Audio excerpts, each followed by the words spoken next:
gonna show you how to do rollbacks and how to properly engage your deep core while also articulating your spine. This is a really good movement to do to practice getting up and down from the ground, right? Which we do all the time. So it's a really, really good movement for that. So I'm gonna start here with my feet, and you can always start, I always recommend going a little bit wider with your legs. It gives you a little bit more movement. Now, if you're really, really tight in your hip flexors, I would actually start doing this either propped up, like you could just do a partial, you'll just do the modified that I'm gonna show.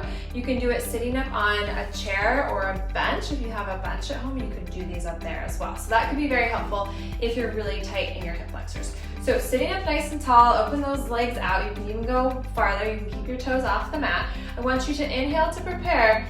You're gonna exhale, lightly zip up from the pelvic floor, lower belly. We wanna watch that we're not sucking belly to spine, because then this happens, right? We are gonna round our spine and articulate. I'm gonna show you that. But we don't wanna draw belly to spine, because it actually is gonna shut off your pelvic floor and make it even harder for you to roll down and then roll back up, okay? So we wanna think about lightly opening up, or lightly connecting from the pelvic floor, lower belly.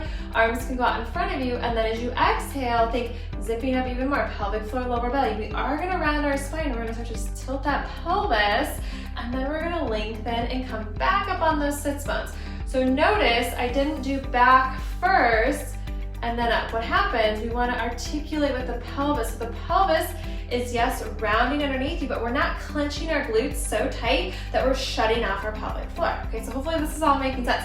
So we wanna be up on those sits bones, that is pelvic floor, lower belly. You're gonna roll part way back. We're gonna open up those hip flexors. You could even kind of pull that mat towards you with your hammies, because a little bit of hamstring, light glute connection without jamming your pelvis can help you to feel the lower belly pelvic floor. And then you go back up. That's where I would start. Make sure you always start with the modification, because if we have to get those basics and those fundamentals down before we can really build onto that. Okay, I'll show you here. Again, you can kind of grab that mat, start to roll back slowly, one vertebrae at a time. Maybe you can only go here, and then you can come back up and sit up nice and tall. Okay, I'm gonna go all the way back on this one. So tilt the pelvis without clenching the glutes.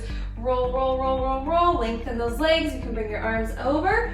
Circle your arms out to the side. You're gonna tuck your chin. Use those deep abs. Now, we're not using our neck, ladies. We're using our ribs. At top of that abs, and we're zipping up pelvic floor to round. And you can squeeze your glutes a little bit and kind of press into the mat. And then you're gonna go, you can go up and over, and you can stack back up. Okay, so I'll show that again. Softening those knees is always a place to start. You can go straight legs, but I always am gonna recommend we're gonna keep those knees soft to start with. You can maybe take them out a little farther this time, and then it's pelvic floor, lower belly. Pelvis has to tilt first. We want mobility in that lower spine. Articulate, articulate.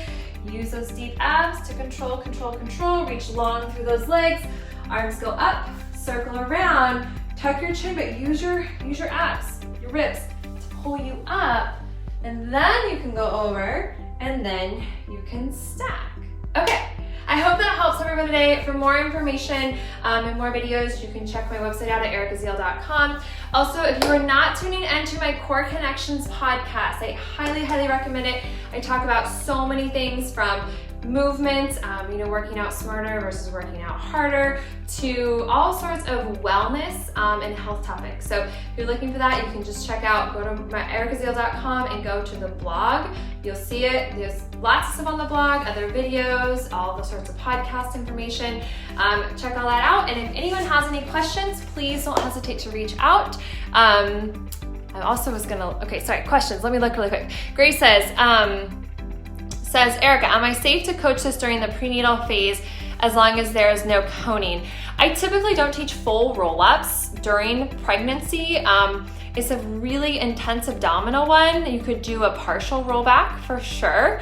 If she's really, really, really newly pregnant and she's conditioned for it, she can maybe do it for a couple weeks.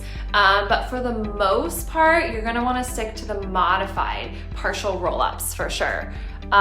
Jen, yes, love rollbacks. And Maria says, hi, awesome. So hopefully that helps. Reach out with any other questions. Thanks for tuning in, ladies.